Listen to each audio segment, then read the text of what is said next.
What up? Welcome back to the Fitness Stuff for Normal People podcast. I'm Tony. And I'm Marianna. And the fitness industry right now is just not what it could be. It's become something built on unrealistic expectations, aesthetics, external validation, everything just directing attention away from what actually matters. The bottom line is we're not trying to provide just another fitness podcast. There's enough of those, but completely change the fitness industry for the better by providing you with the knowledge and tools to give you confidence in applying the best possible evidence-based training and nutrition into your own life. Where today, we're talking about the holy grail in fitness, the crown jewel, the white whale. Did you get that reference? The white whale? No, I don't. Moby Dick? No, okay. We're talking about body recomposition, body recomp, AKA losing fat and gaining muscle at the same time. This is something that we used to only think really possible in a small group of people who are brand new to the gym, the very obese, and then genetic elite, or people using steroids. And that if you're outside these groups, you just have to go through regular cutting phases to lose fat and bulking phases to build muscle like everybody else. But newer research that we're covering today has come out over the past decade that shows that recomp isn't only possible for people outside of that small group, but is an extremely realistic goal for almost anyone. So today we're going to give you every last detail to set up a successful recomp, from calorie intake to macro distribution, from training splits and intensity to the progression of your workouts. And in the end, we will tell you exactly how to know whether you should be recomping, going for a cut or a lean bulk. But before we go in, I want to say a special thank you to everyone who's taken the time to rate us 5 stars on whatever platform you're listening on to. We're almost up to 20,000 people following us on Spotify. That's freaking incredible. So if you follow us on there, I don't think Apple,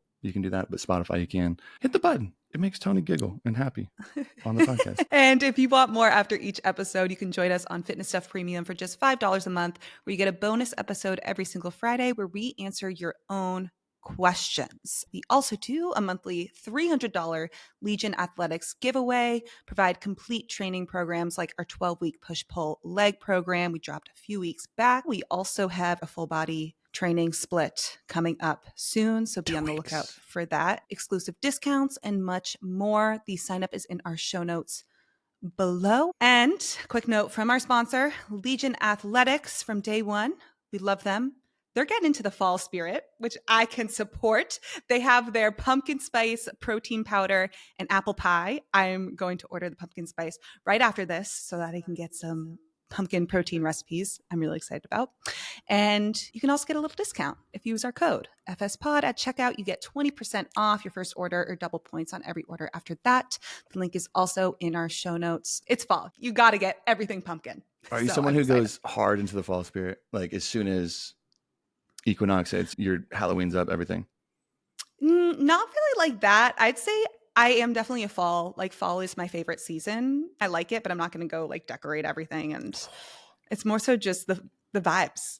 I'm really just in it for the vibes. And the weather. I love fall weather. I love fall weather. That is nice. My roommate goes hard. I mean, we decorate. I love fall. I love Halloween. Halloween's like his Super Bowl, his Christmas, his everything. Mm-hmm. He likes to buy doormats for our apartment every season. And I thought it was silly at first, but I kind of love it. What is it? It says like horrors in this house. And it's freaking like there's a pumpkin like twerking on it and a zombie twerking on it. They're cartoons, but they got cheeks. That is so funny. Like they're twerking on our door. I'm like, are we allowed to put this out here? I'm loving it so far. I haven't tried their pumpkin pie yet, but I think you're right. I think I'm going to order some of that. I know you just did. I think I'm going to order some after this episode. I don't think I've ever had pumpkin protein powder. This is going to be... I haven't either. Are you going to bake with it too or no? I'm like, I feel like you could get creative with it. Mm-hmm. I'm going to try and do some pumpkin bread with it. I love pumpkin bread. I love pumpkin bread. Oh, last note, just because I geek out about this stuff. I like to make cocktails, right? I got a little soft spot for cocktails, right? When I quit my job, bartended to start the business, is a little spot in my heart. I love creating new potions. Usually twice a month, where instead of going out and anything, we'll get ingredients and try and find like a new cocktail recipe. And it was Maybon. It was Autumn Equinox last Friday. And we found, what was it? It's a sage fig cocktail. That's what it was. So we made a sage fig cocktail. I've never had a fig before, where we had to like steep sage in the simple syrup. It was like a white rum. I forget everything else that went into it. Top it off with like Topo Chico. It was one of the best cocktails we've had in a long time. Let's talk about Recomp. This is something, I want to get your opinion. This is something I've changed my mind on over the past 5-ish years. I would say this is one of the big topics in fitness I think I've changed my mind on over the past 5 years. Mm-hmm. Have you, or have you always kind of sat in one camp or the other on whether or not this is a realistic goal. Oh, I think it's interesting how I was taught it in school. Oh my God, I could cry because I feel like undergrad was so long ago at this point for me. And just how the research has changed even since I was in undergrad studying exercise science, how they positioned recomp. It wasn't in the sense that it was like completely ignored. It was more so like, this might work, still not sure yet, but nothing was said with much certainty in how I was taught it. More so skepticism, but potential. And I feel like now I'm in the camp of, I haven't changed my mind. I just feel like I've evolved with the research. Oh, okay. But even more so, I've always been swayed more towards That's a recomp. very nice way of putting it. I've evolved with the research. Yeah. You sound really smart. I've definitely changed my mind. I thought it was only possible in a few people. If you're brand new to the gym, if you use steroids, I thought for everyone else, it just made so much more sense to either dedicate to a cut or dedicate to a bulk, one or the other, right? Like you'd make so much quicker progress doing either if you could just focus on it, feed your body how you needed to for each goal. But over the past few years, I think I was first familiarized with the actual paper that we're going to go over today, written by Chris Barakat. But I think it was the guys over at Mass Research Review who covered it when it first came out in October of 2020, I think. And until then, I really didn't think it was possible in trained individuals and people who were even just lean-ish. I didn't think it was a real thing. And I know we were talking about this idea before and we couldn't phrase it right, but how some techniques in bodybuilding, like I think in the bodybuilding community, people knew that you could do this years before the research came out and validated that idea. And we were talking about how that sometimes happens where, I mean, research, it takes a long time to conduct well done research. So sometimes it does take a few years to catch up on certain techniques that are used where people in the community might know, yeah, I'm not going to second guess it. And research will, be 2-3 years behind the road saying, oh, hey, we fact check it. It's legit. Yeah. But I think this is one of those big ones where people inside would practice this with their clients, would practice this with themselves. And then it wasn't for a few more years until people really started to understand it, the masses, which I think is kind of cool. Yeah. So for people listening, what is recomp? What is body recomposition? And also, why would someone who say maybe is a beginner in the gym, maybe they haven't been doing it for too long, this is a completely new word, like why would they even be interested in it? That's a good question, because it is a cool word, a little recomp. Because if we define it, body recomposition, it's essentially the process of decreasing the proportion of how much of your weight comes from fat and increasing the proportion that comes from muscle, right? It can, speaking in definitions, this can happen in two ways, right? You can either go through, let's just zoom out on like a yearly basis over the course of a year. You can go through and reduce your body fat while you maintain your lean body mass. This is what most people would call a cut. And then you could switch over to what most people would call a bulk, where you're minimizing fat gain while gaining lean body mass or muscle. So if you zoom out over the course of a year, you could do a 6-month bulk and a 6-month cut. And from year start to year end, you've successfully recomped, even though that's not what most people use the term as today. Most people use the term recomp as simultaneously losing body fat and building muscle at the same time. So you're not going through a cutting phase or a bulking phase. You're kind of just doing both at the same time, which most people, people that we've talked to, clients over the years, how many people, both of those are straight up in their goals? Maybe number one and number two. What do you want to do? I want to lose some fat. I want to build some muscle. I want to get stronger. Probably 90% of people that you talk to. Yeah, I'd say, and even people who don't, you hear a lot of people who say just weight loss is the goal. Maybe people don't even know that body recomp sometimes is the goal. They'll outline it and be like, yeah, I want to lose weight. Actually, maybe the better goal is recomp. I think that's a lot of people that I see that happen. Oh, you're right. Like people who don't realize it yet. I just want to lose weight. And you're like, well, wouldn't you want to build muscle, strengthen your metabolism? And they're like, oh yeah. And that too. It's like, oh, recomp. That's what we want. And it definitely does, depending on where you're starting from. There's different groups of people where recomp makes sense and where just going through a traditional cut and bulk makes sense, right? So we're not going to poop on cutting and bulking. It makes sense a lot of the time, but we do want to open up the window and kind of see who fits this in, right? Because it sounds almost too good to be true. I want to lose fat. I want to build muscle. How about we just do it all at once rather than take years and years and years to go through an insane deficit, be hungry, be irritable, go through a freaking fat loss phase that sucks, and then go through a bulk where you can barely fit enough food in your stomach. those aren't the most enjoyable things in the world. So if you think, why can't I skip those and just do both at once? You might be in luck.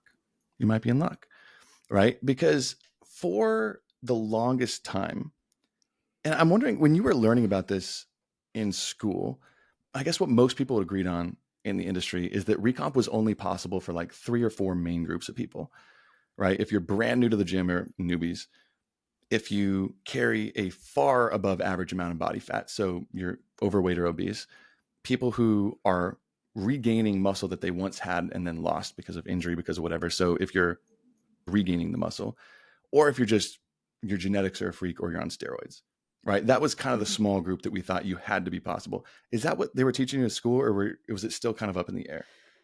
It's interesting. I never learned it in these specific categories. It was more so the skepticism of, to what degree can you lose fat and gain muscle at the same time? The idea of body recomposition, at least when I was taught it, it was, this is something that you can achieve, but it's kind of, to what degree is it accurate that you're actually doing this simultaneously, and how effective would it be for the average person who has, a normal person who isn't in this, I've been working out for this long, or someone is on the extreme end of, I have all this weight to lose. It was kind of like, can the average person benefit from this? Yeah.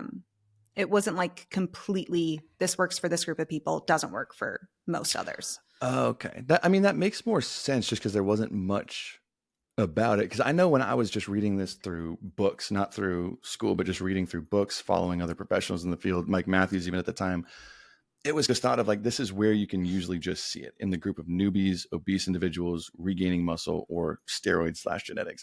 And it makes sense, because for this group of people, which I think I have a little caveat after this too, for this group of people, you're going to see recomp a lot, I don't want to say easier, but it comes a lot more naturally to people in these groups, right? Newbies, that we've talked about this. I don't think we've had a whole episode on newbies before, but we've talked about it and sprinkled it in there. In the first year or two, this is just, your body is the most primed it will ever be in your life for muscle growth.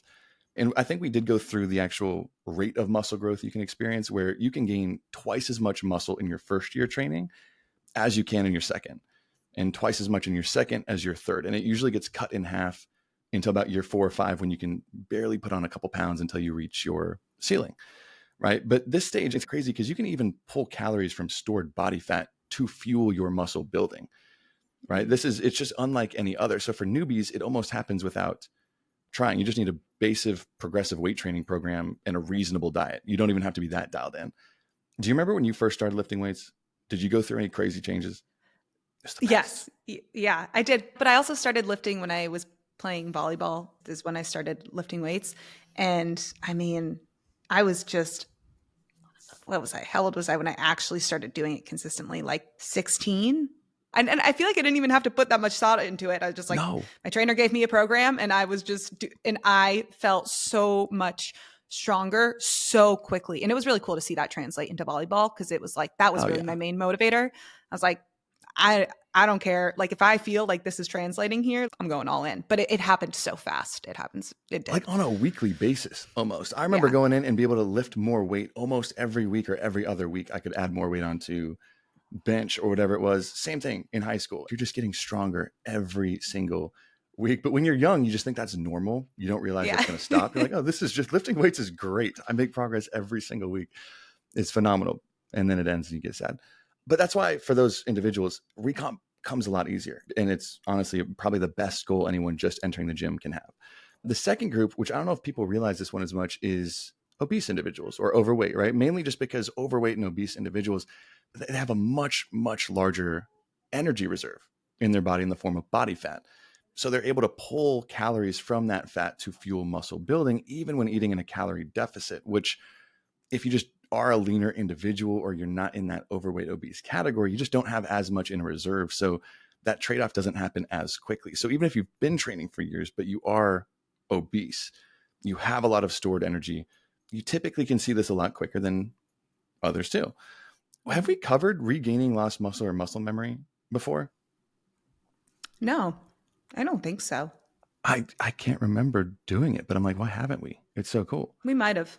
Okay. But this is one, again, people might not realize, but regaining muscle you have lost. And people freak out about this when they're going on vacation for like 2 weeks. Like, how fast is it going to take me to get back to where I was? You're not going to lose muscle in 2 weeks, right? You might if over 2-3 months of detraining, but this is talking about if you've trained for a few years, you've gained a significant amount of muscle, and then for whatever reason, life gets busy over the course of months and years, not over the course of weeks. You get injured, an illness, something prevents you from training, and you lose muscle or you atrophy. When you try and regain that muscle, you regain it so much quicker. It's what people usually refer to as muscle memory. And this happens for two main reasons, right? One, when you initially train and build muscle, right, your muscle fibers, we've talked about this when we talk about hypertrophy, increase in size, right? So you don't increase the number of muscle fibers, your muscle fibers increase in size, and that's called hypertrophy. Now, during hypertrophy, muscle cells acquire more nuclei called myonuclei, and myonuclei help with muscle protein synthesis. They're just needed for building more and more muscle. But I think this is the interesting part that most people don't realize. When you stop training and your muscle size decreases, so you atrophy, you lose muscle, the muscle size decreases and gets smaller, but the added myonuclei, they remain in the muscle cells. So when you start training again, you're just learning and building it so much more efficiently because your body's been there, it's been used to it. So this is what is usually referred to as muscle memory when you hear people talk about that. And I'm not familiar with the rates of how much quicker you can regain lost muscle. Are you? I don't think there's been too much research. It'd be very hard to study that. Yeah, because that's going to depend a lot of times on the individual. Yeah, I'm like, that'd be just to find that many people. That'd be really tough too. Mm-hmm. But it's very, very quick. Now, the second reason I think for people who are regaining lost muscle and why it takes a psychological hit when have you ever had to take like months or years off because of an injury for training? Didn't you have to for volleyball on your shoulder? My shoulder. Yeah. It takes a psychological hit, right? Like people get depressed all the time about this. Oh, really bad. Yeah. Yeah. I fell into a really bad depression. You had a bad injury. How long did you have to take off? Because I had surgery. I had a few surgeries on my shoulder. So like I couldn't do anything. Even it was the worst. I still thought I'd be able to do like lower body and stuff. But when I had my surgery and then I got my infection, like I had to be really careful about exposing myself to anything. Gosh. And there was 2 months where I literally just like could not be in a gym, especially because my risk of reinfection. And so I went mad. I felt like I went crazy. Did you notice if you lost a significant amount of, I mean, you were probably younger too, so you might not have noticed as much, but did you notice you lost a lot of progress that you had made? Oh yeah. I felt so weak. Yeah, for sure. And then I don't even know if you have a vivid memory of it. Do you remember regaining it quicker than normal, or was you just too young? You just bounced in and it was just no thought to it? No. So I do remember this. I was 17 when I was completely out. And then it was like when I was 18, I could start training again, but I wasn't training at the level that I was when I was playing volleyball. So I felt like I got right back into it really quick, but I never felt like I was ever as strong again as when I was playing volleyball because it was just the level of intensity that I was going at. Okay. I was probably overexerting myself, but there also wasn't a need for me to go as hard as I was. I think that's definitely why my injury was an overuse injury. I felt like I got right back into the gym and like it was so much easier than the first time I started lifting.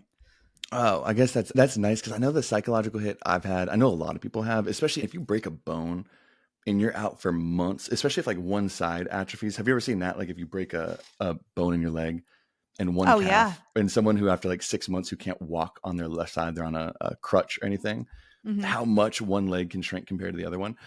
It's brutal too, because if you get back into it, your brain knows that you're capable of squatting a certain amount of weight or lifting a certain amount of weight. And when you go do it, you physically just can't. And that feels like shit. Yeah. Feels bad. Yeah. But this brings us to the other side of it. So there's that muscle memory aspect. So you do regain lost muscle much quicker than it took in the first place. The second piece that people don't talk about as much is the neurological adaptations or the technique that you get over the years of training, right? Something that most people don't think about. When you initially start training or lifting weights, many of the initial strength gains that come with newbie gains aren't just due to muscle growth. Yes, that is a big part of it, but a lot of them are due to neurological adaptations, right? Or your nervous system essentially becoming more efficient at recruiting muscle fibers and coordinating muscle contractions. Kind of like we talked about with Joe Stanek, my old strength coach on here, almost reframing strength training as neurological training. You're just getting more efficient at what you're doing. Why I would bench press 3 times a week with some lighter days in there when I was getting up to 405, just the neurological adaptation, kind of like learning how to ride your bike. I actually don't. When's the last time you rode a bike? Probably like a week ago. We have a blue bike system. So it's like it's almost like do you guys have blue bikes in San Diego? I don't think we do. We have like Bird little scooters. I don't know if it's in every the same part, concept as Bird. It is the ones same that you concept rent? as Bird. Yeah, I have an app and Oh. it's like, and we have really good bike lanes here. I take blue bikes all the time. Well, you ruined my analogy, but I haven't ridden a bike, I think, in like 2-3+ years. But same thing. If you go months, years without riding a bike, you get back on, and how? When you first get on, you don't know how to fire what muscles at what point. It's the most confusing thing in the world. Same thing that happens when you're gaining that initial strength is you still make those neurological adaptations, and those don't nearly go away as quickly. So when you come back, that revamps up, and that's another reason of why your strength comes back up. Mm-hmm. And then the final group of people is either the genetic elite, who are just, they're such a small percent of the population, or just people who use steroids, right? Steroids just being so anabolic, allowing people to recover, build muscle. You can eat so much less total food or calories and still maintain or build muscle than the normal person, just because of how anabolic steroids really are. And we talked, I think, for the first time about the differences in anabolic and catabolic. Was it last week with our metabolism episode? Yeah. Yeah. Anabolic meaning building up new tissue and structures in your body. Catabolic processes like breaking them down, like a calorie deficit, or when you're in a long period of fasting. Anabolic being like weightlifting or eating protein, things that spike muscle protein synthesis, building new tissue. So those are the groups that their bodies are primed for recomp, but I think a lot of the industry, and they still do, put them in this loop where if you're not in that group, recomp's kind of a pipe dream. And I think that's still pretty well believed today. Do you see that at all on your side looking out, or no? Yes, I think I see a mixed bag when it comes to this. I don't often see it as like clear cut. I see a lot of different opinions even now. Yeah, there's a lot. It's not cut and solid. It's not cut. Mm-hmm. And before we actually go into this really cool paper, I do think it's an important note. Going over those groups, people might say that's the minority of people in the gym. I would argue that that's the majority of people in the gym. They fall into one of those 4 categories. Because what I mean by that too, especially the newbie stage, where even if you've been lifting for 2, 3, 4, 5 years even, you might still be considered, or what I would consider, in the newbie stage if you haven't been training very hard or smart enough for those years, right? If you haven't followed a program, if you're just doing random or inconsistent workouts, if you just haven't been really putting your best effort forward on training and nutrition, you could have been in the gym for the last 5 years, but you might still be primed or categorized as a newbie because you've never gone through a specific training program, implemented structure.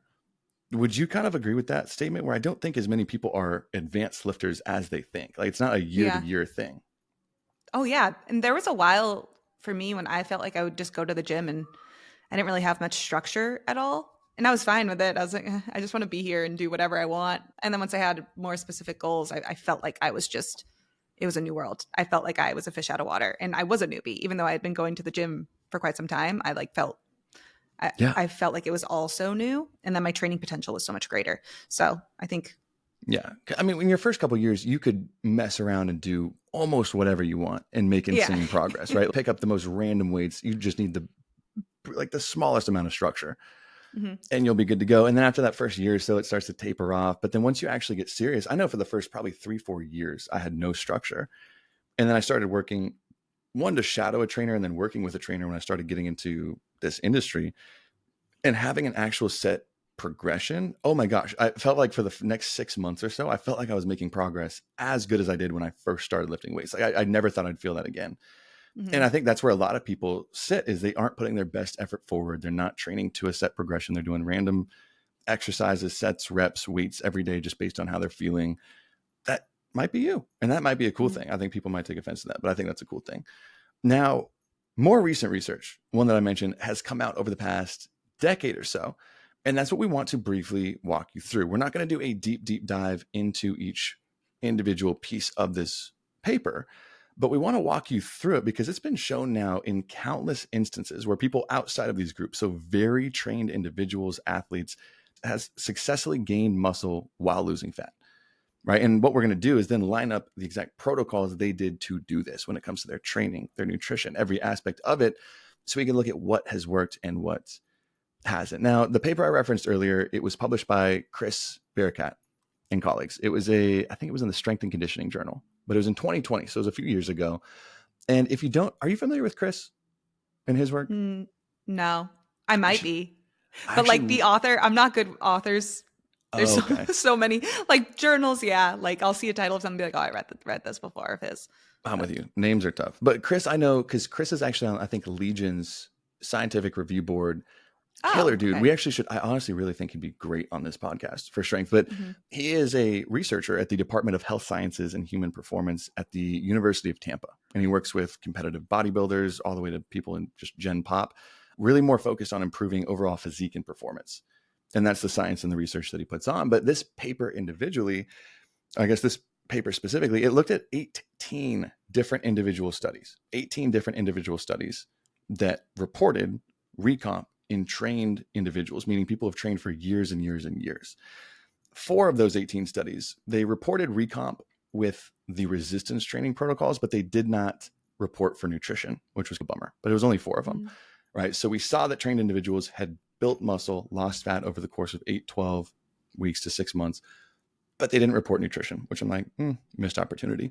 But 8 of the studies demonstrated recomp with resistance training and nutrition data provided in trained individuals. And we're going to link the study down below the actual paper. It's available in table 3. They actually did a really good job breaking it down for those who want to read at home. And then the final 6 studies were case studies that investigated body composition changes really in response to exercise, nutrition, and supplementation.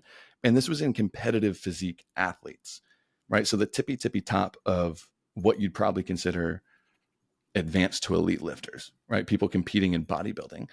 But they didn't mention steroid use in those final 6. So I want to put that with a grain of salt. And we're going to focus mainly on the first 12. If you think that's fair. Do you think that's fair? I think that's fair. Especially because I feel like people are probably like, well, who cares? A lot more people use steroids than you think. Way more. It's always going to be the case. If you think that if you're in a room full of people in a gym and you think that maybe 2 use it, like it's probably like triple that. Yeah, at least to some extent, it's much more widespread, especially in bodybuilding. And it's not a bad thing either. If you want to be successful at bodybuilding, it's very hard to get to a certain level. You definitely can't get to the top of the ranks without using them. So that's truly your goal. It's like, cool, go for it. But at least if we're going to use them to study and research, like, what worked for you, you got to realize we can't be comparing like apples to oranges. Yeah. Someone who isn't on steroids versus someone who like is. Steroids work. Like point blank period. They do a lot. So I think it'd be cool to actually observe those and actually take note of it because there's a lot of people who do. But this has been essentially observed in all populations. I mean, all populations, people who have trained. I mean, some of these, even the 8 studies that demonstrated it that we're going to focus mainly on, people have been training for 8 to 10 years plus. It was a requirement to get into some of these studies. Now, there's one population that just seems to have a really hard time with recomp. And this would be, I think, someone who, if this is you, recomp might not be your most efficient way of making progress. And that's just the truly advanced trainees, where every single piece of their training, their nutrition, their recovery, their lifestyle, everything is optimized.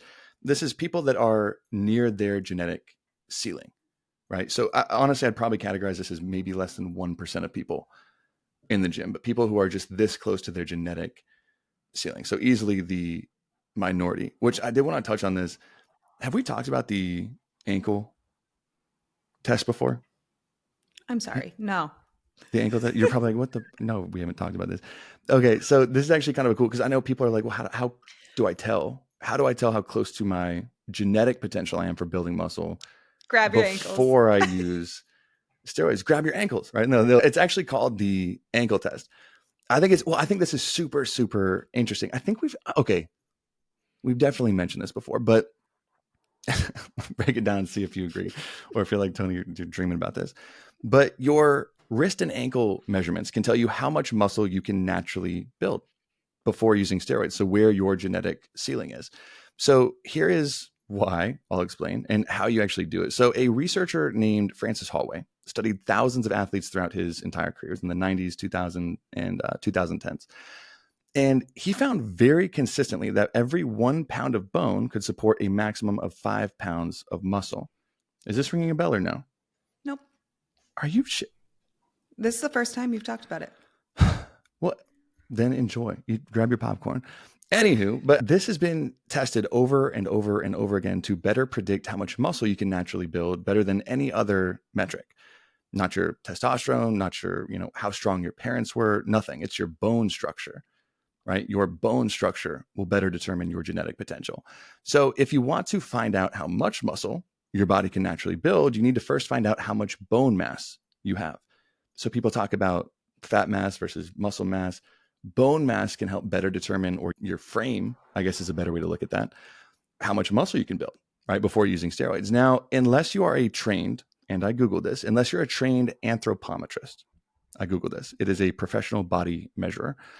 It's really hard to do, right? Like figuring out how much bone is inside your body, because we know the bioelectrical impedance, like the smart scales, we know those don't work very well. But lucky for us, someone much smarter came along and made a calculator that just uses the circumference of your wrists and ankles that can tell you an insanely accurate estimate of how much bone mass you have. So if you have those simple measures, and we're going to link this in the show notes below, but if you have those measurements, which you can take with a string and a ruler, along with your height, weight, and body fat percentage, you can find out how close you are to reaching your genetic potential for muscle building.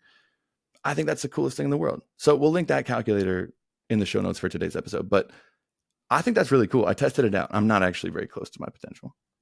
I think definitely not. I'm 71% of the way there, I think. Now I Last time I tested it. It's so interesting. It's so freaking cool. And I know that's one calculator. I know we're in the process of building out our website. That's one calculator I want to build on our website. Side note. That's cool. For you. It is cool.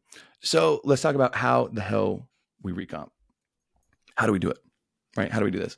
So there are 4 main aspects I'd like to categorize.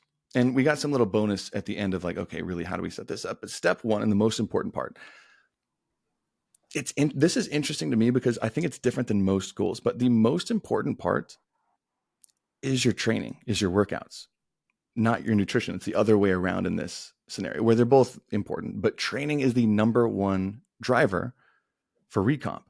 Right? You can eat 1 million grams of protein a day. You can dial in your nutrition, anything. But if you are not training and dialing into a solid progressive stimulus, you will not be able to build muscle, right? Your body will not be able to recomp if you're not dialed in. So what's our favorite analogy to use? Something beep, with a car. Beep, beep. It's with a car. This is the last couple of weeks. We're like, we should get better with analogies, and we just use cars. It just fits so freaking well. I don't even drive, so it's hilarious to me. Like even better, but it fits. But think of, in this scenario, think of it like a car, right? Recomp like a car, where the nutrition is your gasoline to fuel performance, right? So nutrition is the gasoline to fuel performance, and think of the training as the car engine. Okay, so the better the fuel, nutrition, the better the fuel, the better the performance. But if the car doesn't have an engine, it's not going to move anywhere. It can't move. No matter what fuel you're putting inside of it, it will not move if it doesn't have an engine, right? And in this case, you could also think of sleep, stress management, everything else is the oil changes, the tire rotations, whatever. I'm not a car guy, but I'm pretty sure those are things you got to focus on. But think of the engine and the gasoline as the training and the nutrition. You need to dial in your training. And this is what was consistent throughout the research when we look at their training. And there's actually a pretty wide variety of people that saw successful recomp. Now, most training splits in the research hit each muscle group at least twice per week, right? We noticed this twice per week, each major muscle group. They were either doing, and this is split up, they did this in a PPL fashion, so push, pull, leg, an upper lower body split fashion, or even a full body split fashion. Right. So any of these splits, it looks like the split was less important, but the frequency was. This was also seen training anywhere between 3 and 5 days per week. So this is not something you have to be doing, a 6 or 7 day, no days off routine at the gym. People have seen this working out 3 days a week, have seen successful recomp and trained individuals. I think that's so cool. And that was the full body split specifically, but you land anywhere close to 10 to 20 hard sets per muscle group per week. And you're taking your sets to or close to failure. That was the consistent pieces that you noticed in all successful recomps in this research. And I know we could spend all this time on here. It was episode 48 was the one we did on progressive overload. I did my little pre-research. I looked it up because we're always like, it was some episode back in, was it April or June something? It was episode 48 we did on progressive overload. So if you want to learn more about that, because that was one thing that each training split was set to progressive overload, right? Workouts were moving forward. These were not just the same things or random workouts every single week. So if you want to listen to more about progressive overload, so we don't waste too much time on it, that's episode 48. And then how to build a training program was episode 16.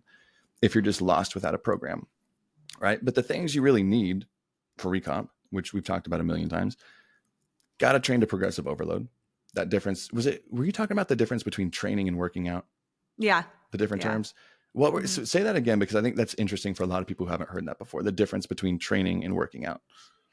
Yeah. So when you're training, one, you have set structure. You have structure in your workouts. They're guided with purpose towards a goal. So you see consistency from week to week in what you're doing. There shouldn't be much change. You have almost this, it's like your training program is going to be the basis of determining whether or not you are just working out or actually training. Do you have a program that is consistent, that applies progressive overload towards this specific end goal, whether it's losing fat, building muscle, recomp? Working out is, I'm going to do a little bit of this one day. Maybe I'm going to hit legs 3 days a week. I really like to do upper body, so I'm just going to do upper body. I like these exercises. I'm just going to do them. Maybe I strength train one day. Maybe I'm just going to Orange Theory most of the days. Kind of no structure, just doing it, which is great. You're still moving. You're still working out. But that isn't going to push you towards any goal because you don't have that consistency. You don't have progressive overload. And you are not honing into something that is known to feed a goal. Like strength training, we know that that can help you build muscle. We know that that can help you lose fat. Yeah. We know that that can help with recomp if it is consistent, if you have a program that is tailored towards what your goal is versus just doing whatever you want one day, something different the next. Yeah, completely random, right? You're not going to accidentally stumble upon recomp unless you're brand new to the gym. So if you're listening to this, which probably is why you're listening to this, you need to be training. You can't just be working out, right? I think proper form kind of comes as a given, right? Proper form, you need to be executing the movements efficiently. And then the big piece too that we talked about was it last week or 2 weeks ago that we talked about the top 5 reasons why you're not gaining muscle or strength? In the last couple of weeks, we're all over the place. You got to be training hard enough. Like you have to be using weights that are taking you close enough to failure. We talked about how so many people aren't doing that because they're not using a backup or fail-safe method like the RPE scale or things like that. You got to be training close enough to failure. And these are the big pieces. Remember, this is going to drive recomp. Without a solid training program with the right intensity, your nutrition is not going to matter. You're not going to recomp if that's not in place. Which I did even throw in here, and we can, if I can remember, put these in the notes below. I think I got a post on social about this too, but some other great programs that are online that you can find if you're like, this is me. I do random workouts. I'm working out. I'm not training. Some good training programs to jump on. More beginners. I know I'm a fan of Gray Skull's LP program. Starting Strength. Eric Helm's novice bodybuilding program is pretty good too. Those are all for beginners. If you're more advanced intermediate level, the Strong Lifts 5x5 is really solid. Jim Wendler's 531 is good. And Lyle McDonald, even though he's going off the deep end, but when he made this, the generic bulking routine was very, very solid. These are all great training programs actually set in place. And even just our 12-week push-pull leg program that we have over in Premium for just $5 a month. But that's the one where we have the deload programmed in, an Excel spreadsheet to estimate your strength as it's progressing in your deadlifts, your squats, your bench, whatever you're replacing those with. All of those set pieces that are progressing on a weekly basis, another great option. And this is even a cool thing too, our full body, right? Since that 12 weeks is up, our full body high frequency program from more intermediate to advanced is coming out in 2 weeks. So mark your calendars. October. Another good one for beginners too, who I think is great. I used to use her stuff Chrissy Stella, you can find her free. She does goes through programs on YouTube for free, but she also has her own company called Evolve You, and it's like, I think it's like $15 a month, and she has great training programs, Oh, that super sounds beginner familiar. friendly, but also can get into intermediate. You would know who she is if you've seen her. Chrissy Salas, she has great free and paid resources without going over the top with how much money it is. Great for Nice. beginners, even intermediate, I would say as well. But yeah, she's awesome. Yeah. So get on a training program. And don't worry about which one's perfect, which one's best, which one, whatever. Get on a training program, right? You got to be, and we'll talk about this later too, but tracking your workouts is not essential, but it can help just be another safe fall underneath to make sure that you are progressing, that you are lifting more over time. So once you have step 1 in place, training's dialed in, what do you think comes next? Creatine. Food. Food. Creatine's later. Food. Right. Step number 2. So out of the 4 steps, you got step number 1, train and dial it in, right? Optimize your training. Step number 2, and we're going to have step 2 and 3 are different parts of your nutrition. Step number 2 is going to be to set up your calorie intake. This one's important, but this one surprised me over the years and how I was changing my mind. There was a lot more leniency here than I had originally expected in where your calories needed to be set up in, right? So to do this, you got to choose a primary goal, right? So yes, your goal is to recomp, right? To build muscle at the same time as losing fat. But it's more helpful if you choose at least some sort of direction. Do you want to put fat loss on a pedestal over muscle building, or vice versa? Do you want to focus on muscle building while still doing both, still doing recomp, but you choose a primary goal, right? I think if you're on the leaner side, so if, for males, if you're like 8 to 12% body fat, females 18 to 22, a good primary goal would be more for building muscle because you're already relatively lean. If you're not as lean, so like 15 to 20+% for males, 25 to 30 for females, then I think a good primary goal for recomp would be more aimed at fat loss. And I think this is another big one where if you are above those numbers, so above 20, 25% for males, 30-ish% for females, I don't know your thoughts on this. I think it would probably be a better idea to focus on more of like an aggressive cutting phase to get down to that level of leanness, Yeah. rather than spending your time. Because recomp, we're going to talk about how you track and measure progress, doesn't happen as rapidly on the scale as a cut or as a bulk. So that's usually what I kind of think is if you're above that level, it would make more sense usually to cut first. Mm-hmm. Do you align there or no? Oh, no, I completely agree. Yeah. Yeah, it just makes a little bit more sense. Now, here's what was consistent in the research when we looked at calorie intake. Now, people were able to notice recomp in both a calorie surplus and a deficit. And I know I've seen a lot of newer coaches that just will pound this in, that they're just kind of starting to understand a calorie deficit, which is cool because you got to understand that. Got to understand energy balance. But people will repeat, and I don't know how many times you've heard this, you cannot lose fat unless you're in a calorie deficit. I've heard that. Like, it's just an absolute, you cannot lose fat in a calorie deficit, which is still common today. Have you heard that thrown around a lot? Yeah. Which is just, it's not true, right? It's not true. You can be in a slight surplus or at maintenance and you can still be losing body fat. Now, relatively, I mean, regardless, you got to be pretty close, relatively close to your maintenance calories. Either way, right? You're not going super, super high or super, super low. Your maintenance calories just being how many calories you burn in a day, which I keep messing up which episode we did last week. That was TDEE last week, right? Yes. Yeah, that was. Okay. Yep. So when we talk about TDEE or your total daily energy expenditure, that's your maintenance calories, which if you're more advanced, you have a better idea. What would you say the best 1 or 2 ways to find out where that is for people are? Typically, I recommend giving yourself 2 weeks of just tracking your food intake, how much you eat, not having a specific goal, getting an average of kind of what that daily calorie intake is, and see if your weight changes over that time. I'd say like 2 weeks, but actually 4 is typically better because you can see, does my weight change at all over this 4-week period while I'm eating this amount? Again, 2 weeks is typically a little bit more realistic because 4 weeks takes a long time. And if your weight doesn't fluctuate much, like that's around your maintenance. I would say that that's a good estimate. You could also use the calculators to determine your TDE. I would say doing both is going to be optimal because tracking is going to give you a number that's more realistic for you, not based off of a population level, but taking both of them is kind of, I would say, gold standard. Yeah. I wish it didn't take so much time, but tracking your food and lining it up with your scale, that's going to be the most accurate way you can figure out your TDEE, because a calculator, although great, and that's going to be the first calculator we have coming out on our website that's coming out very soon, which if you're listening to this and it's in the show notes, cool. We came out with the website. If not, we'll link a different one down below. But the calculator, it'll give you a rough estimate or idea. But just like we were talking about in the Apple Watch episode a little bit too, there's just so many things that go into how many calories you're burning on a day-to-day basis that a calculator cannot take into account, right? Like your BMR, your metabolic health, your hormonal health, your stress, your sleep, all those things where a calculator can give you a good estimate.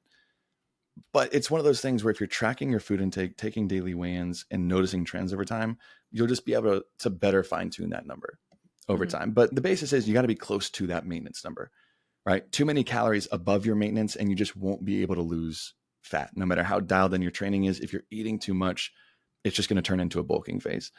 Too few calories, so you're just not giving your body enough fuel, and you're just not giving it enough to accrue any meaningful muscle mass, right? If you're not taking steroids or have that huge anabolic help.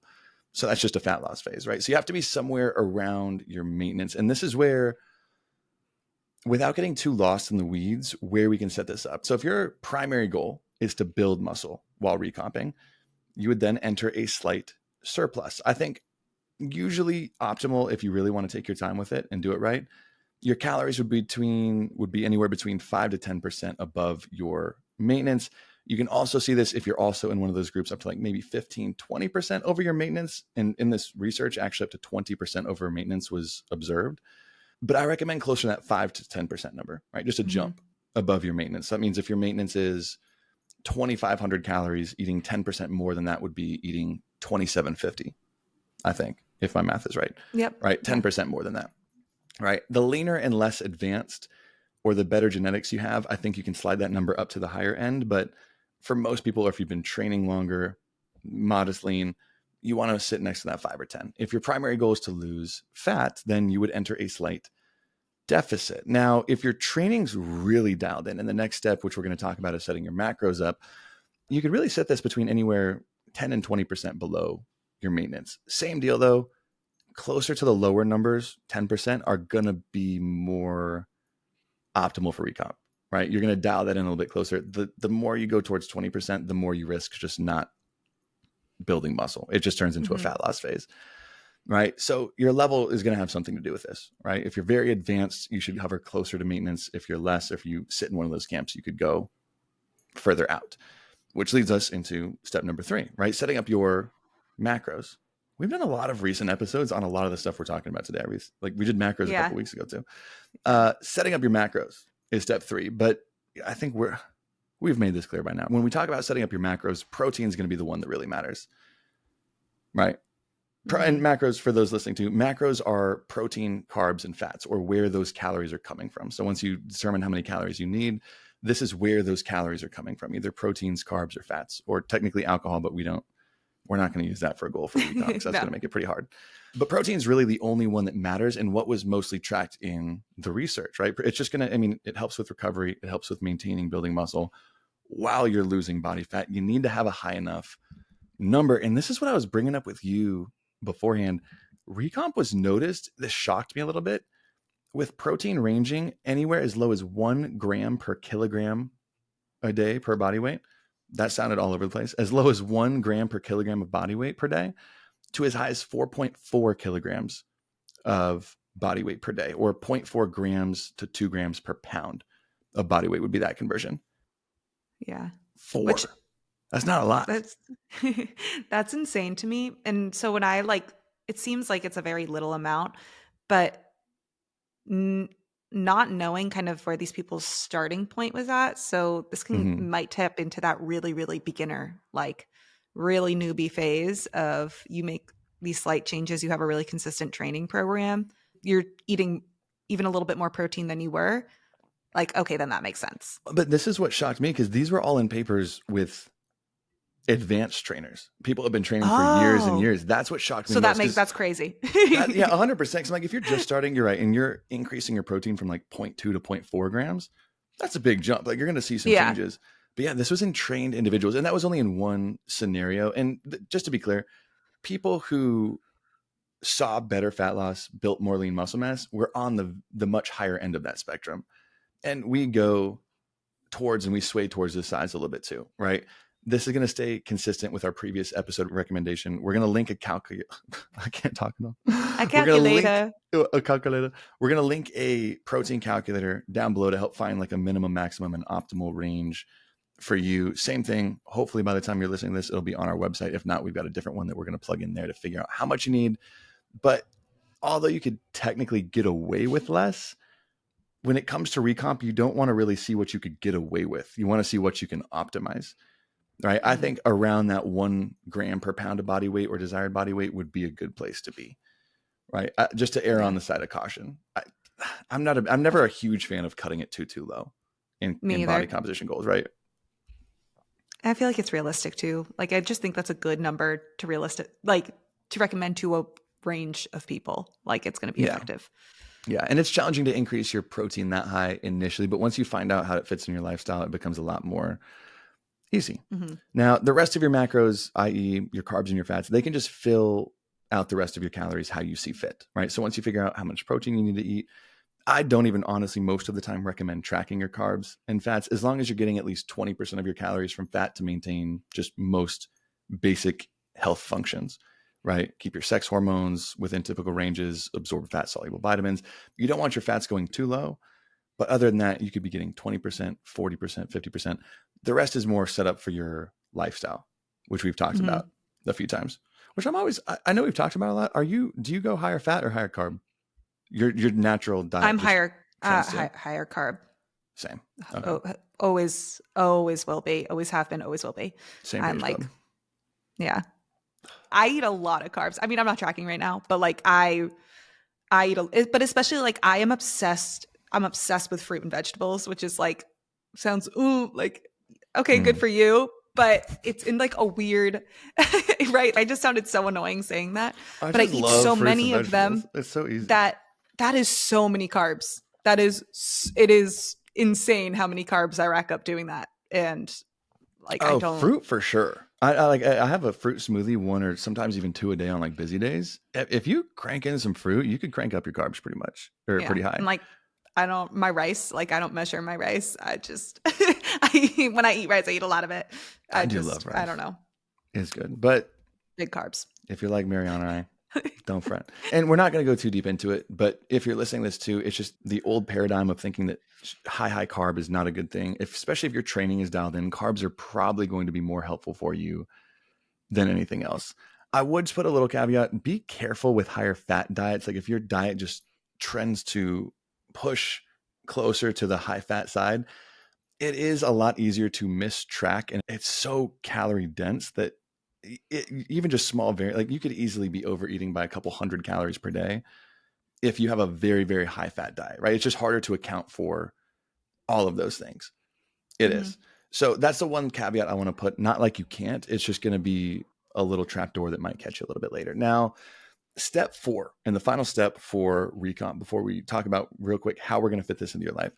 It's tough to define this step, but this is even more apparent for advanced individuals, is the lifestyle and recovery aspect. More specifically, I think this is more anecdotally speaking, working with clients, is how much you're moving throughout the day. So daily step count, and then your sleep quality and quantity. Would you put anything in with those two as far as step 4 is things that you really want to be paying attention to?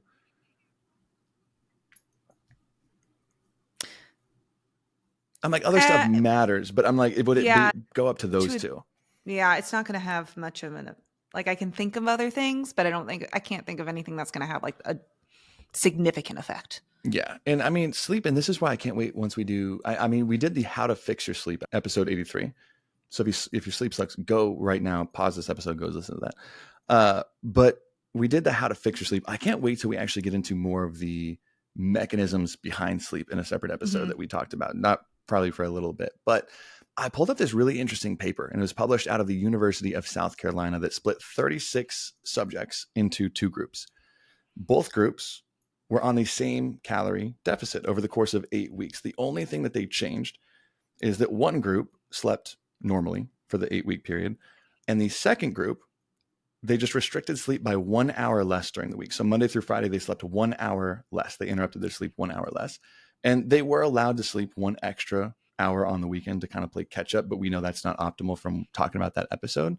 So this was, I don't even want to call it almost sleep deprivation because it's not, right? But it was just even pulling back sleep that much over the course of the 8 weeks. No shocker, both groups lost the same amount of total weight, right? They were in the same calorie deficit. Both groups lost the same amount of total weight, but the normal sleeping group lost 83% of that weight from body fat. Impressive, right? 83% of the weight they lost came from body fat. While the slightly sleep deprived group, right? So the group that was just cut 1 hour short Monday through Friday, lost 85% of that weight from lean mass. So almost completely flipped when it comes to that. That's not a small number. That blew me away. Now, I do want to add an asterisk, but I think this highlights a very important point.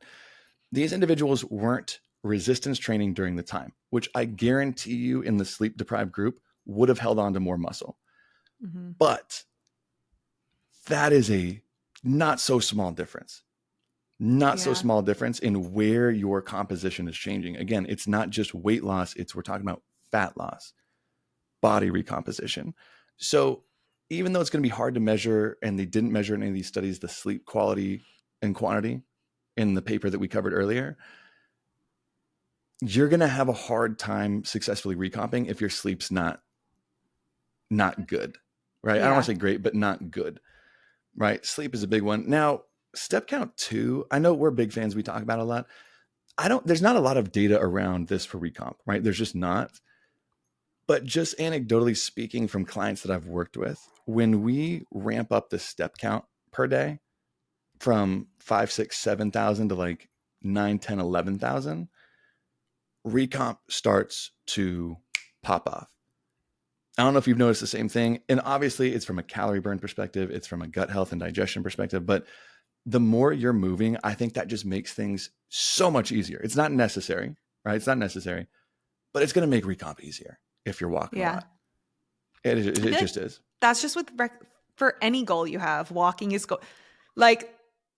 there's not a study that shows that, but like not one study that shows any health and fitness related goal you have, walking your step count is going to make it better. But I totally believe that. Like individual studies over time will show, like if you are more active throughout the day, depending on whatever it is you're trying to work towards, it's going to make it easier to achieve that goal. Yeah. Just being more active, moving more throughout the day.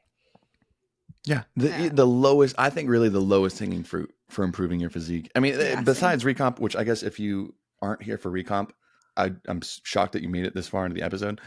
But if you're just a normal person, like if you want to live longer, there's research to back it. Like you will live longer if you're moving more throughout the day.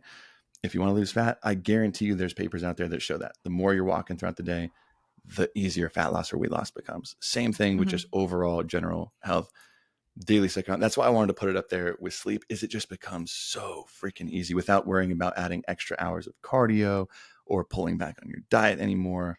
And walking is just easy. You can listen to a cool podcast like this one. Hey, or another one. I really need to get a walk pad. I don't need to, but I want to. Every time we talk about walking, I'm like, I just want to get up. I can't do it. I know you were talking about that. I know some people have a walking desk. Come do this. I would buy one and it would collect dust. I don't think I'd use it. I'm not joking, a single time. Yeah, it would make sense. A lot of people feel that way. I just don't For some reason, I feel like I would use it. Would your brain be able to focus while you're walking? Yeah. My brain would be bouncing. I'm like, how would you even look at something? Maybe I'm just a bad walker. I want to find out. Terrible coordination. But walking, whether that's in the case of a desk or you just go outside, right? Split it up. Massive, right? It's massive. And again, there's not a ton of data to back each of those pieces, but this just comes through working with clients. And anyone who's worked with clients on a regular basis doesn't need to see the research to know how realistic recomp is for so many people. Right now, we're going to talk about how to track and measure progress and some other things to help, because this is probably the biggest piece of the puzzle that people leave out. Would you argue? That's probably the biggest. People just don't know how to track and measure, because heads up, if you're going for recomp, your weight, and we're going to talk about how the scale can play a big role in how you track and measure progress. it's not going to change much, right? You're not trying to lose 50 pounds where you have the weekly affirmation of the scale going down 1, 2, 3 pounds every week to tell you that you're doing the right thing. Your scale is going to stay the same. And that can be mind numbing to some people, just not seeing that move and just being like, oh, I guess I got to trust the process. That's terrifying sometimes. And this is what I feel like I see this is what keeps so many women from Recomp, is because that is something you have to swallow and accept. The scale's not going to move much at all. And it's also likely it might go up a little bit. It might go. And I don't know if you guys are probably like listening to this, like, why? How is that possible? If you've ever seen someone on social media kind of show their transformation in terms of like, I gained 3 pounds and their body is completely different. It's way more cut. They have more muscle definition. They look like a completely different person and they gained a little bit of weight. That's Recomp. And so it's scary. It's because we have this weird, I don't know why the scale is traumatic for probably every single woman I've interacted with. Like, you've had some traumatic experience with the scale, and it moving up, down, what have you is like a fight or flight response. Like, so it's not going to be reliable in this Recomp phase. And it's also not what you want to be your main goal, is the scale going down. And that is scary. Yeah. Like, I think that is what's scary. So using the scale in the right ways, like setting the right expectations, is huge, because the scale can tell you whether or not you're going to do that. If you're losing weight or gaining weight too quickly, you're probably not recomping, right? So it's very useful, but that's where, so this is the important pieces to putting this all together. You have to know where and how to track and measure progress in different ways that we're going to talk about, or you're not going to make it. Because if the only thing you're looking at is the scale, you're going to get bored and you're going to think it, because you're not seeing progress as quickly. The differences that you're going to be noticing they require more attention to detail. You're slowly paying attention to strength changes, to muscular changes, to definition and leanness that comes out, which you cannot look at on a daily or even a weekly basis sometimes. So that's when it's hard, is you're not getting constant feedback, but you need to know whether or not you're doing this, because so many people, if you're not tracking and measuring progress and your weight's just staying the same, how can you guarantee that you are recomping and you're not just staying the same? If you don't have anything else to look at, you can't. So how you track and measure progress is important. And I think number one, and these are not in any order of importance. Actually, there's definitely an order of importance. Second to progress photos, I think, comes the scale, right? You want to be at least monitoring your weight to making sure that you're staying relatively in the same range. If you're gaining more or losing more than a pound a week, you're probably just not recomping, right? You're probably either just putting on weight or losing weight, but you're not recomping. Progress photos are huge. Would you say that's the biggest yes. metric? It's got to be, right? I'd say it's the most important. Mm-hmm. You got to. And it's going to show the most progress photos are going to show the most progress, obviously. It's going to be the most impactful. And I feel like also for some people, it's going to give you that relief that, oh, this is that, when you feel like nothing's changing, especially because the scale might not be changing much, relying on those progress photos after 6 weeks of really hard work, that's going to help you. They will save you. Because you're going to get to a point, and because here's the hard thing too.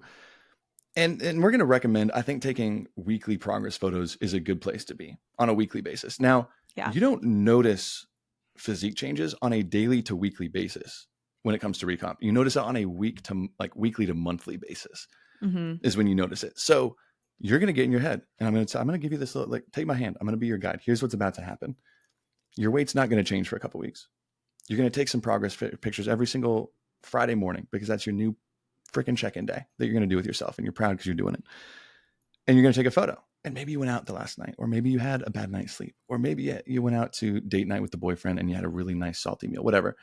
Your physique is going to look worse than it did a week ago, because you're going to look at those pictures because that's all you got. And you're going to be like, what the is happening?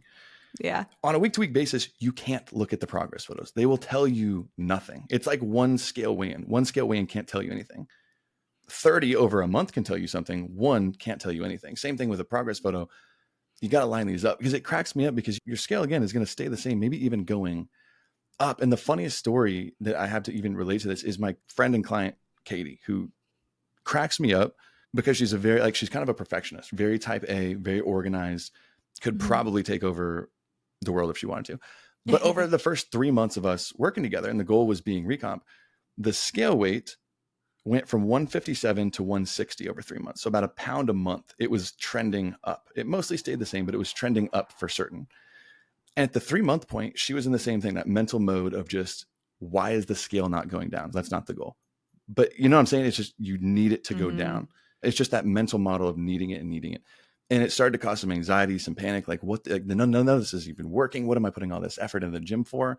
And I'm like, okay, let's do this there. Kiddo, let's line up your first and last progress photo. Because she killed it with consistency, taking a progress photo every single week. And again, if you're the one taking them week to week, you're not going to notice a difference, right? You could say and look at me in the face and say, I look the exact same as I did 3 months ago. But we lined up those pictures and I put like a Canva together and I sent it to her. And we were like, holy shit, you're a different person.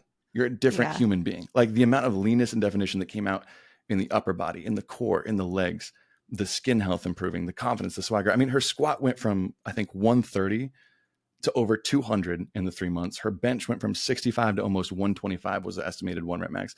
In 3 months, strength goes up, muscle goes up. And then you line these pictures up and she was ecstatic, right? She was ecstatic when she noticed it.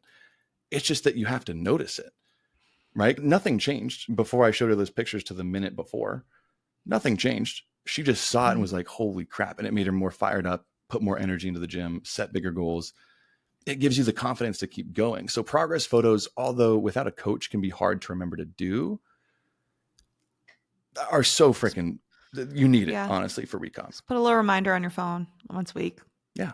Choose a day that you're going to do it. Whatever day you have like a more chill start to the morning. Maybe it's a Saturday morning, whatever, you can roll out, take some progress photos, do it.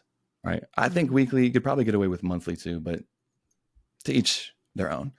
Another one that's big, and why I mentioned the strength that Katie made, tracking strength in the gym is something we're big on, right? Like tracking your actual strength is huge, because guess what? If you're doing it right, your strength is going to increase, right? If it's not, you're probably not building lean body mass. And if it's going down, you're probably losing it, right? So tracking your strength is kind of something big that most people do this or not? I don't think most people track their I don't think people strength. actually track it. People notice it when there's like a big change. I feel like people will notice, oh, I feel stronger today, but don't give it as enough of like the attention it deserves. Yeah. And we have, I mean, because we had like another reason why a training program, or like in our 12-week, we have that Excel workout tracker where you're writing in your weights, your reps, your everything in there. If you don't, using a free app like Stacked is usually my favorite. I think that's still in the App Store for free. Stacked, where you can track your workouts, track your weights. Is it going to go up every week? No. But at a month-to-month basis, if you're checking in like, okay, am I making progress? My composition doesn't look that different. My scale is the same. Let's look at strength. Oh, I'm actually doing significantly better in these movements. Great. Progress is happening. You just got to trust it. Those, I think, are the biggest three pieces, because really, I mean, measurements aren't really going to help you that much, because I don't think you see too much change there in Recomp. Do you? No. Yeah, it's the measurements aren't really worth it too much. That would have to be like maybe over a super long period of time. Yeah, and we're talking millimeter, which these would just fluctuate just based on bloating, just daily random stuff. But the more closely that you can pay attention to details, especially the more advanced you are, the easier it's going to be to recomp. Right? We laid it out that it's simple. It's not necessarily easy to do. Right? It requires consistency. It requires paying attention to some of the details. Is it worth it? I think definitely, because it usually fits better into your lifestyle. You don't have to aggressively cut or bulk, which, I mean, it's just hard, right? Like if you're going out with friends, if you're doing stuff like that, being on a big deficit or a big surplus, it's hard because some of the options don't fit, whatever it might be. So I think it's a good option for a lot of people. I think that's where I think we really covered our bases on this one. Is there anything else we might have been leaving out? Any question marks popping up for people? I feel like one thing we didn't mention, I would actually just like to get your take on it, but I feel like this is also something to consider. Like if you're at a plateau, recomp might be and you haven't considered recomposition. I feel like that's sometimes a sign that, okay, maybe recomp might be more beneficial. It depends on where you're at in your plateau, what your goal is, but especially if you are in that, I would say, more intermediate level, I think that Recomp could definitely be something to consider if it hasn't really crossed your mind before. And you feel like you're kind of at that plateau phase. Especially, don't you think, for a fat loss phase? Like if you've been losing For weight, sure. losing weight, and it's just been, you're stuck and you keep saying, I'm going to cut calories lower. Going into a recomp, increasing your calories and just recomping for a while, eating more food, you would be shocked with how your body responds better usually to when you feed it and fuel it correct. It doesn't like being in a deficit for months at a time. Long. Yeah. Right? Like I think that's a great point, because I guess we could say it there. Like, how do you know when for sure Recomp could be used? It could be a great tool if you've hit a plateau, especially when it comes to weight loss plateaus. For a lot of individuals in that semi-lean stage, I think it's a great thing to consider. If you're trying to really bulk up and put on, 20, 30 pounds of muscle over the next year or two, you probably want to go more into that lean bulk phase that we've talked about. If you've got probably more than that body fat percentage we talked about, a fat loss phase may make more sense. But I think for a lot of people, Recomp makes sense. Mm-hmm. I do. I agree. I'm glad we finally talked about it on a full episode. Me too. We've mentioned it a lot. Well, this is one of those things too that we mention all the time. We mention Recomp and small pieces of it. But when I look back, because sometimes when we brainstorm for new episodes, listeners at home too, we're like, dang, let's talk about this. Oh, like Recomp pops up, but in my head, we've already done an episode on it because we've talked about it so much. Mm-hmm. So we didn't even bother. And I'll go look back. I'm like, we've never over 80 something episodes. We've never done a full episode on Recomp. So yeah, I'm glad we finally did that. But if you got more questions about it or things that we didn't cover, let us know. Or if there's even more detail that you want us to go into over in the AMA for our premium, you can sign up down for that below. Again, it's just $5 a month. Literally less than a pumpkin spice latte, $5 a month. And that's where that push-pull leg program that we were talking about, you get automatic access to once you're a premium member, and the full body training program coming out in 2 weeks. I'm pumped about that one. So if you got more questions, hit us up over there. DM us on Instagram. You got any ending notes for the listeners out there? Go for a walk. Eat a vegetable. Go for a walk. Eat a freaking vegetable. Do your thing. All right, so we got, for everybody else in the premium, we'll see y'all Friday. And everyone other than that, we'll see you next Monday.